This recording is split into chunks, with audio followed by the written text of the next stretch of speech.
Media 10 news బులెటిన్ల ముందుగా headlines. Warangal జిల్లా Narsampet division రజాకా కులస్తుల ఆధ్వర్యంలో ర్యాలీ.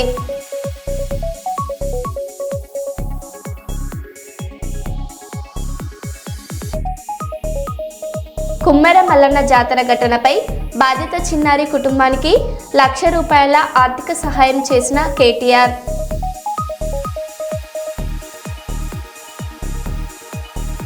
వరంగల్ జిల్లాలో బాంబు కలకలం, జిల్లా కోర్టుకు బాంబు బెదిరింపులు మెయిల్.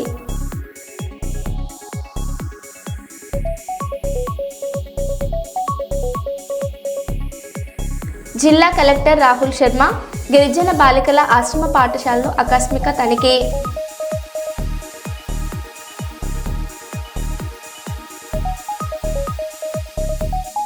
జనగామ జిల్లా రఘునాథపల్లి మండలం గోవర్ధనగిరి గ్రామంలోని శక్తి డైరీలో భారీ పేలుడు.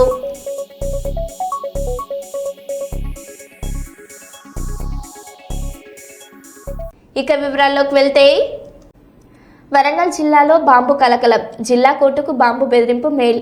పోలీసులకు సమాచారం ఇచ్చిన కోర్టు సిబ్బంది. కోర్టు పరిసర ప్రాంతాలను చెక్ చేస్తున్న బాంబ్ స్క్వాడ్ టీం పోలీసులు. కోర్టు నుండి బయటకు వచ్చిన సిబ్బంది. పోలీసుల అదుపులో కోర్టు ప్రాంగణం.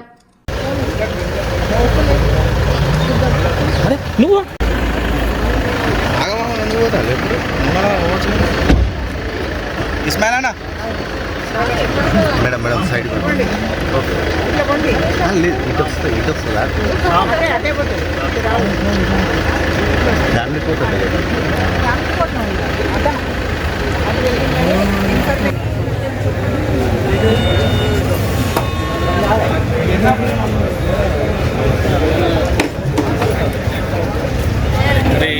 చూసానా నేను ఇలా ఒక్క నిమిషం అవునా సైడ్ కొను.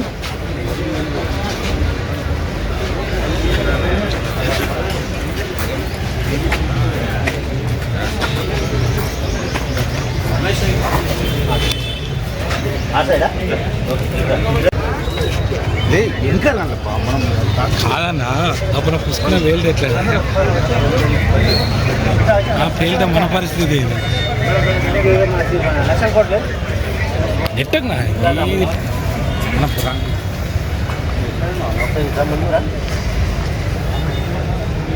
సర్వోదయ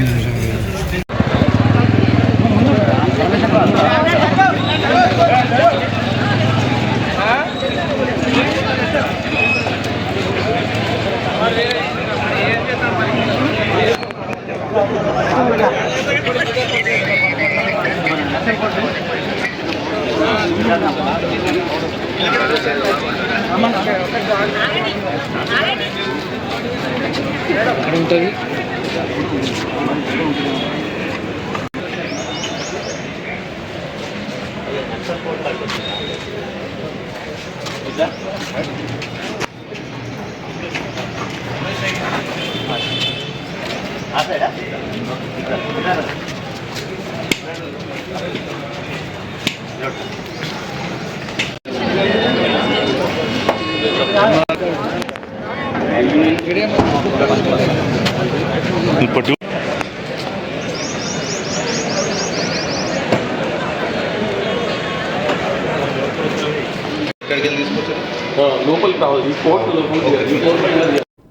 కర్నూలు నగరంలో పనిచేస్తున్న జర్నలిస్టులకు 10 లక్షల ప్రమాద బీమా బాండ్లను పంపిణీ చేయడం జరిగిందని United insurance company senior branch manager Nagarjuna Reddy తెలిపారు.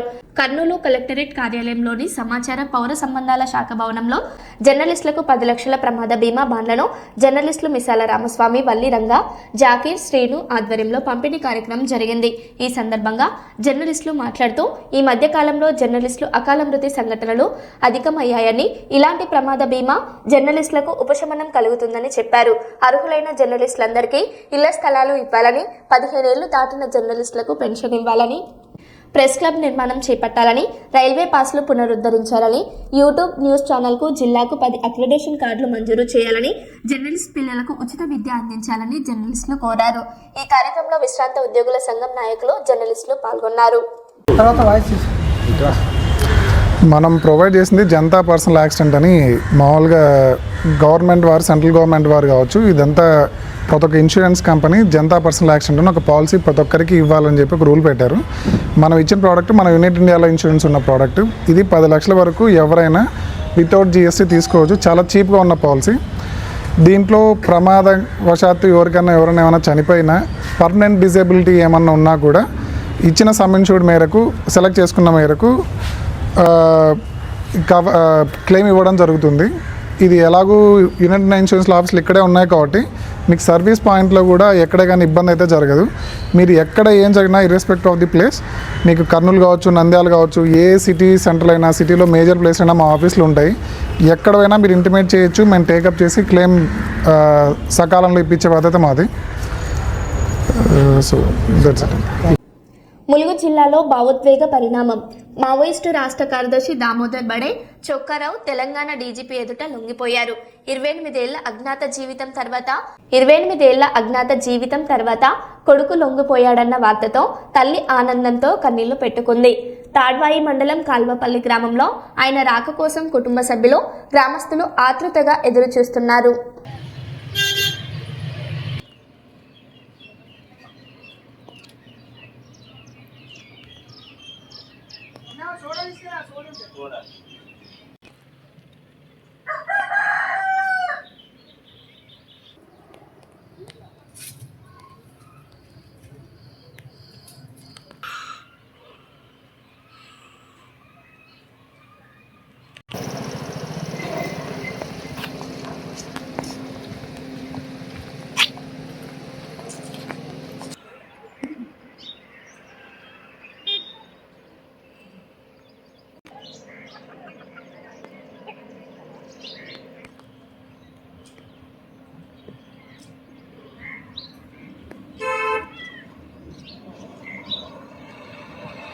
నానా ఫోటో తమ్ముడా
వచ్చేటి నేనే కదే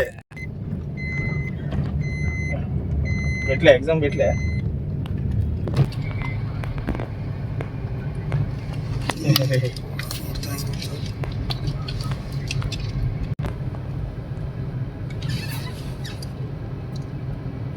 పోనీ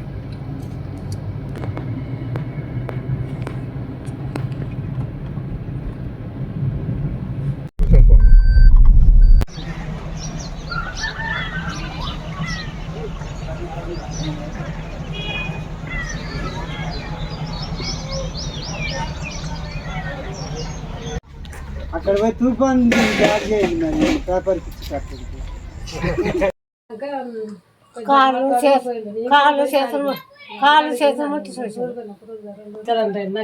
నాకు ఇంకా సంతోషం. కుటుంబ సభ్యులు అయితే సంతోషం వ్యక్తం చేస్తున్నారు. మా కుటుంబ సభ్యులు ఏమనుకున్నారు? కుటుంబ సభ్యులము అత్తే ఇంకా మాకు సంతోషపడతాను. మా ఇంటికి వస్తే ఆయన సుఖరావు మా ఇంటి ఇల్లు చేస్తే మాకు ఇంకా సంతోషం. మాకు మా మరిది చేస్తారా అమ్మ? అట్లా ఉందా? వచ్చి ఎమ్మెల్యే గారు కానీ పెద్ద పనులు కూడా దిగాలని కోరుకుంటున్నాను. ఇన్ఫర్మేషన్ ఇచ్చిందా ప్రభుత్వం, మీకు ఏమన్నా ఇచ్చిందా? పోలీసులు వచ్చి ఏమన్నా చెప్పిందా? దామోదర్కి ఇప్పుడు వస్తానని చెప్పిందా? తను పోతాను, పోలీసు వచ్చి ఇంకా రాలేదు, మాతో మాట్లాడలేదు, మాట్లాడి ఇక వెళ్ళిపోతాడు. మాకు నా మరిది అయితే ఇంటికి రావాలి, ఇంటికి వచ్చి కలిసి వచ్చి మాట్లాడి మంచిగా ఊరికి కలవాలి, మా కుటుంబ సభ్యులతో కోరుతాను. అంటే ఈ ఉద్యమ ప్రస్థానం అంటే వచ్చిందా? ఏం చెప్తారు? ఏంటి ఈ మధ్య కాలంలో కుటుంబ బాగోగులు అడిగిందా? నాకు తమ నాకు వచ్చింది మాట్లాడిండు. అంతే కాకపోతే మా తగ్గు మాదిగలపై జరుగుతున్న వరుస హత్యలను అరికట్టడంలో రాష్ట్ర ప్రభుత్వం విఫలమైందని, ఫాస్ట్ ట్రాక్ ఏర్పాటు చేయాలని, ₹1 కోటి మంజూరు చేయాలని రాష్ట్ర ప్రభుత్వాన్ని ఎంఆర్పీఎస్ రాష్ట్ర అధ్యక్షులు దాసరి సువర్ణరాజు డిమాండ్ చేశారు.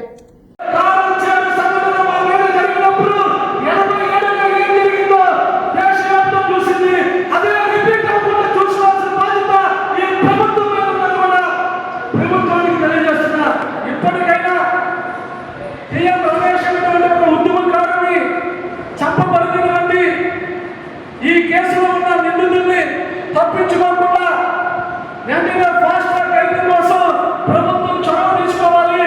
లేదంటే మార్చి తర్వాత మాదిగల ఆగ్రహానికి బలిపడక తప్పదని కూడా ప్రభుత్వానికి హెచ్చరిస్తున్నా.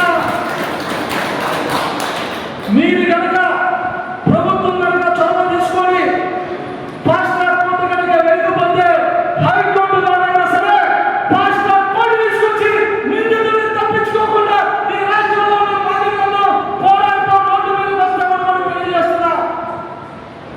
తన స్వయంగా బాల వ్యాపారం చేసి ఒక వెండర్ తన స్వలాభం కోసం తన సొంతగా సంపాదన కోసం కల్తీ పాల వ్యాపారం చేస్తే కొంతమంది మన బిడ్డలు చనిపోతే వాళ్ళ గురించి అసెంబ్లీలో మాట్లాడే 10 లక్షల రూపాయల ఎక్స్‌గ్రేషన్ ప్రకటించినటువంటి ప్రభుత్వం ఆ సంఘటన తీవ్రంగా ఖండిస్తున్నాం.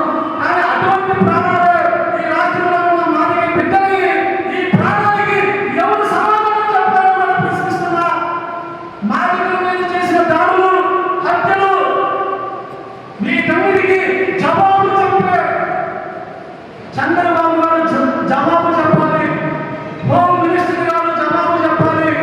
పెద్ద నాయకుడిగా ఉండి మా చేత హోమ్ నేర్పించినటువంటి మందకృష్ణ కూడా తప్పకుండా ఈ మాదిగకి సమాధానం చెప్పి తీరాలి. లేదంటే ఈ రాష్ట్రంలో ఉన్నటువంటి మాదిగ ఉనికి కోల్పోతారు. మీరందరూ కూడా ఈ సందర్భంగా తెలియజేస్తున్నా. నేను కాకుండా సోషల్ మీడియాలో వైరల్ అవుతున్నటువంటి ఒక చిన్న కోతి పిల్ల ఎక్కడో జపాన్లో తన తల్లి పెట్టుకున్న దూరం అయిందని ఆ చిన్న కోతి కోసం యావత్ దేశంలో ప్రపంచం మొత్తం సోషల్ మీడియాలో సింపతి చూపిస్తే ఈ రాష్ట్రంలో మాదిగ ప్రాణంతో ఉన్నటువంటి మాదిగ బిడ్డలు ప్రాణాలు తీస్తుంటే ఈ సొసైటీ కూడా స్పందించకపోవడం చాలా దుర్మార్గం కూడా ఈ సందర్భంగా తెలియజేస్తున్నా. అంటే జంతువులు ప్రాణాల కంటే మా ప్రాణాలు విలువలేవా? తప్పకుండా మాదిగ ప్రాణాలతో చెలగాటమాడుతున్నటువంటి వ్యక్తుల్ని, మాదిగల ప్రాణాలతో రాజకీయాలు చేస్తున్నటువంటి శక్తుల్ని తప్పకుండా తిప్పుకొడతాం, తరిమికొడతాం.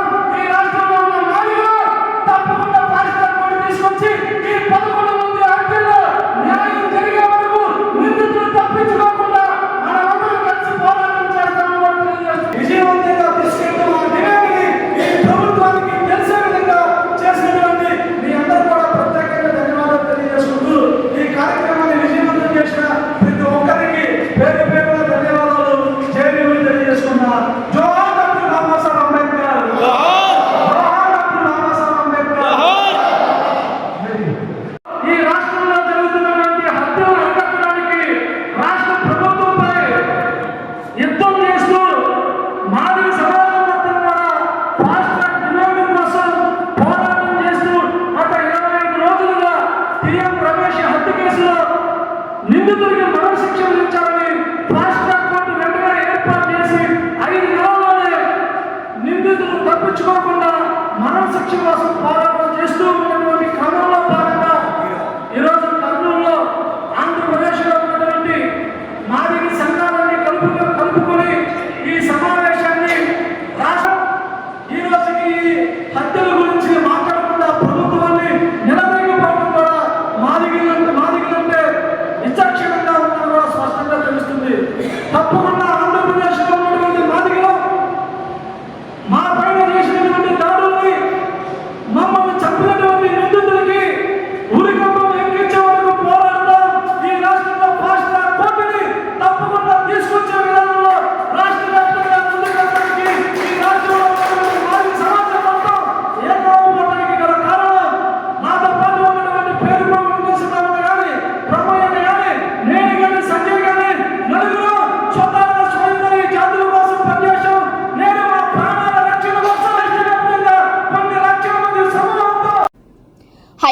యూట్యూబర్ కోమలి ఆత్మహత్య.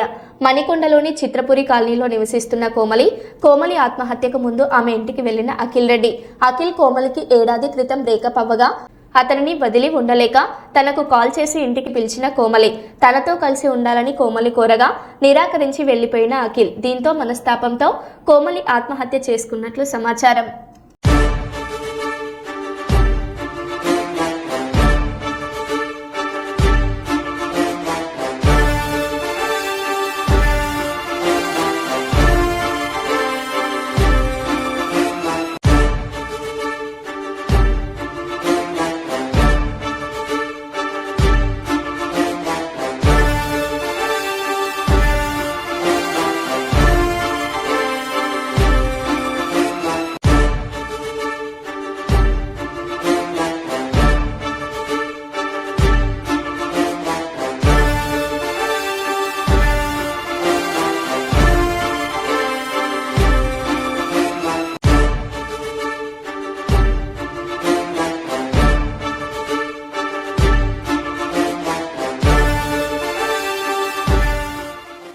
ఏపీ రాజకీయాల్లో అధికారులే బలి పశువులా అన్న చర్చ జోరందుకుంది. తాజాగా సునీల్ నాయక్ అరెస్టు ఈ వివాదానికి దారితీసింది. నాయకులు నిర్ణయాలు తీసుకుంటారు, అమలు చేసేది అధికారులు. కానీ కేసులు వస్తే రాజకీయ రక్షణ నాయకులకు, చట్టపరమైన పోరాటం అధికారులకు. ప్రభుత్వం మారినా ప్రతిసారి ఇదే ప్రతీకార చక్రం తిరుగుతుందా? పరిపాలన వ్యవస్థపై దీని ప్రభావం ఎంత? ఇప్పుడు ఏపీలో ఇదే హాట్ టాపిక్.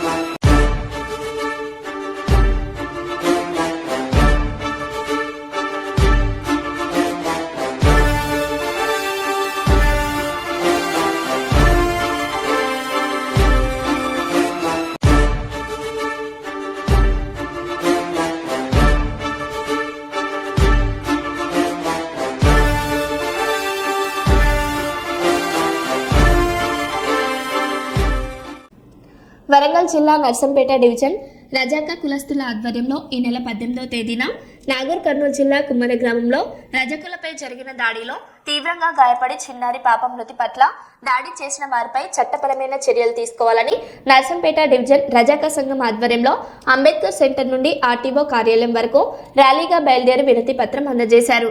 అనంతరం లక్ష్మీనారాయణ మాట్లాడుతూ మృతుని కుటుంబానికి ₹1 కోటి ఆర్థిక సహాయం అందజేయాలని, తెలంగాణ రాష్ట్ర ప్రభుత్వం మృతుని కుటుంబాన్ని ఆదుకోవాలని, రజాకా కులస్తులను ఎస్సీ జాబితాలో చేర్పించాలని తెలియజేశారు.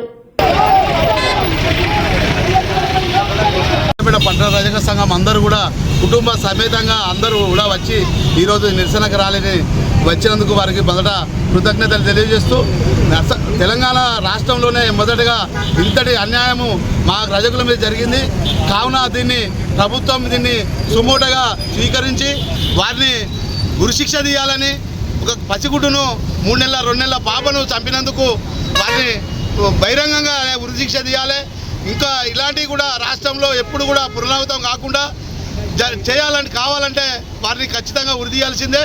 అదేవిధంగా రజకులపై జరుగుతున్న అన్యాయాలను కూడా కొన్ని జరుగుతున్న అన్యాయాలను కూడా ప్రభుత్వం దీన్ని సుమోటగా స్వీకరించి ఇంకోటి ఇట్లాంటి జరగకుండా చేయాలని మేము ప్రభుత్వాన్ని డిమాండ్ చేస్తున్నాం.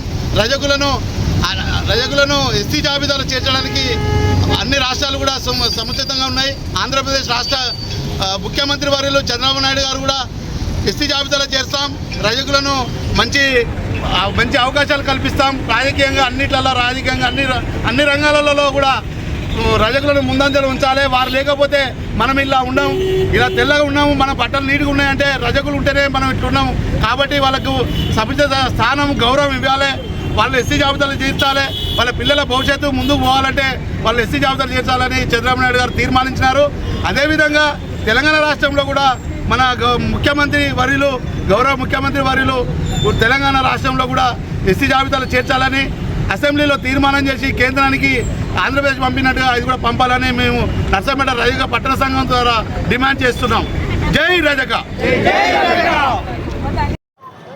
ఈ నెల 18వ తారీఖు రోజు నాగర్ కర్నూలు జిల్లా కుమ్మర గ్రామంలో రజకులు మల్లన్న జాతరకు పోయి దర్శనం చేసుకుందాం అనే దాంట్లో అక్కడ ఉన్న సర్పంచ్ రెడ్డి వర్గానికి చెందిన వారు ఎవరైతున్నారో దర్శనం చేసుకుంటామంటే 100 రూపాయల టికెట్ ఇస్తేనే లోపలికి పోవాలి అనే పద్ధతి మాట్లాడితే మేము ప్రతి దాంట్లో ముందుండి పనిచేసే వాళ్ళం, మేము రజకులం, సున్నం వేసినాం, మేము 100 రూపాయలు ఎందుకు ఇవ్వాలని చెప్పేసి అక్కడ ఉన్న ఆడబిడ్డలు అడిగితే వాళ్ళని ఛాతీ మీద చేసి వెనుకకు నెట్టేశారు. నెట్టేస్తే అక్కడ ఉన్న రజకుడు పోయి మీ ఆడవాళ్ళని కూడా గిట్లే చేస్తే ఊకుంటారా అంటే మమ్మల్ని విమర్శించే స్థాయి మీది సాకలోడ అని కొబ్బరికాయ రూలో పడేసి విషరక్షంగా కొడతా ఉంటా అంటే పాపం ఆ తల్లి నా బిడ్డ ముఖం చూసన్నా మీరు ఊరుకోండి అని పసిగుడ్డును ముందర పెడితే పసిగుడ్డును కూడా కాలుతో దొక్కిన అర్గవర్గాల నాయకులు ఇంత దుర్మార్గం ఉంటుందా? పాకిస్తాన్లో కూడా ఇట్లాంటి దుర్మార్గులు ఉండరు అని అనుకుంటా ఉన్నాం. మనం ఉన్నది తెలంగాణలో, కనీసం పసిగుడ్డు ముఖం చూసైనా కూడా ఊకోవాల్సిన పరిస్థితి ఉండే. గొడ్లకైనా కూడా పసిగుడ్డును చూస్తే పక్కబడి పడిపోతాయి. అంత దుర్మార్గంగా చేయడం చాలా దుర్మార్గమైన పరిస్థితి. ఆ కుటుంబాన్ని ప్రభుత్వం ఆదుకోవాలి. ఏదైతుందో ఆ కుటుంబానికి ₹1,00,000 నష్టపరిహారం ఇవ్వాలి. అదేవిధంగా కోటి రూపాయల నష్టపరిహారం ఇవ్వాలి. అదేవిధంగా కుటుంబంలో ఒకరికి ప్రభుత్వ ఉద్యోగం కల్పించాలి. అదేవిధంగా రేవంత్ రెడ్డి గారు సభలో చెప్పారు ఏమన్నా అంటే రజకులకు పాపం అన్యాయంగా ఉన్నది, వాళ్ళకు రక్షణ చట్టం కల్పిస్తాం. అన్ని దేశాలలో అన్ని రాష్ట్రాలలో రజకులు ఎస్సీ వర్గంలో ఉన్నారు, వీళ్ళని కూడా కలుపుతామని చెప్పేసి చట్టసభలో అందరి ముందర చెప్పిండు. కాబట్టి ఏంటంటే దీంతోనైనా కూడా రేవంత్ రెడ్డి గారికి కూడా మా శాఖల మీద దయతలిచి మాకు రక్షణ చట్టం కల్పించాలని డిమాండ్ చేస్తూ ఉన్నాం ఈ సభ నుంచి. అదేవిధంగా ఏదైతే ఉన్నదో ఎస్సీ జాబితాలో కలపాలని కోరుతా ఉన్నాం. ఎందుకంటే రజకులం ముందుంటేనే ఏ దేవుని దగ్గరైనా కూడా బీటీ పట్టడం కానీ కార్యక్రమం చేయడం కానీ ఆ రజకులు ముందర నడితే దేవుడు కూడా వెనకబర నడతాడు. అది మర్చిపోయి విశేషంగా మాట్లాడుతూ ఉన్నారు. రెడ్డి కూడా సర్పంచ్ ఆయన మన ఓట్లతోని ఎస్సీ ఎస్టీ మైనార్టీ ఓట్లతోని సర్పంచ్ అయ్యి ఇవాళ మమ్మల్నే మా పసిపిల్లలను గొంతు మీద పెట్టి తొక్కిన తర్వాత అది ఏం రాజ్యమో ఏం కథో అనేది కూడా రేవంత్ రెడ్డి గారు కూడా తప్పకుండా మమ్మల్ని కూడా ఆలోచించాలి. ఎందుకంటే ప్రతిదాంట్లో ముందుపడి పనిచేసేది మేము రజకులం.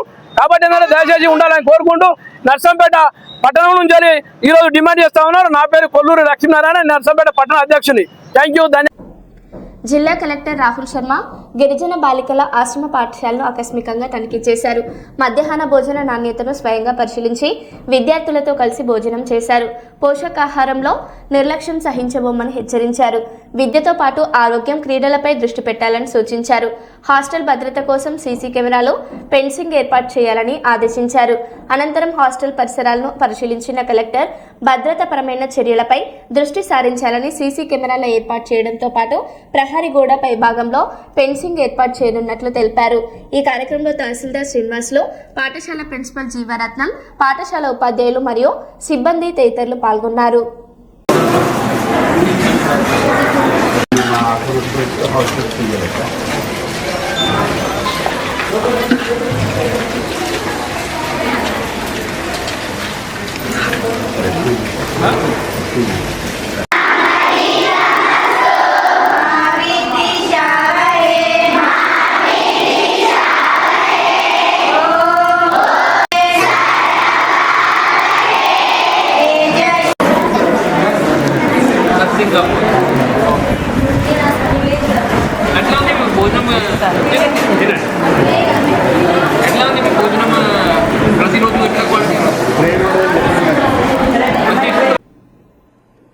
గాలి నుంచి నీరు రోజుకు కనీసం 1000 లీటర్లు సేకరణ. నోబెల్ గ్రహీత యాగి అద్భుతం. నేల మీద పడిన నీటిని స్పాంజీ ఎలాగైతే పీల్చుకుంటుందో గాలిలోని తేమను కార్బన్ అణువులను పీల్చుకోవడానికి మాలిక్యులర్ స్పాంజీల సాయంతో యోగి ఓ మిషన్ను తయారు చేశారు. తాను స్థాపించిన ఆర్ట్కో కంపెనీ నుంచి మెటల్ ఆర్గానిక్ ఫ్రేమ్వర్క్స్ పేరిట ఈ మిషన్ను అందుబాటులోకి తీసుకొచ్చారు. విద్యుత్ అవసరం లేకపోయినప్పటికీ సూర్యరశ్మి సాయంతోనే ఈ మిషన్ పని చేయగలదని ఆయన పేర్కొన్నారు. ఎడారి ప్రాంతంలోని గాలిలో తేమ 20% కంటే తక్కువగా ఉంటుందని, అలాంటి సందర్భాల్లోనూ ఈ మిషన్ చక్కగా పనిచేయగలదని తెలిపారు. ప్రస్తుతం ప్రపంచవ్యాప్తంగా 220 కోట్ల మంది ప్రజలు శుద్ధమైన నీటి కొరతతో అల్లాడిపోతున్నారని, తమ ప్రయోగంతో భవిష్యత్ నీటి కష్టాలను తీర్చవచ్చని ఆశాభావం వ్యక్తం చేస్తున్నారు.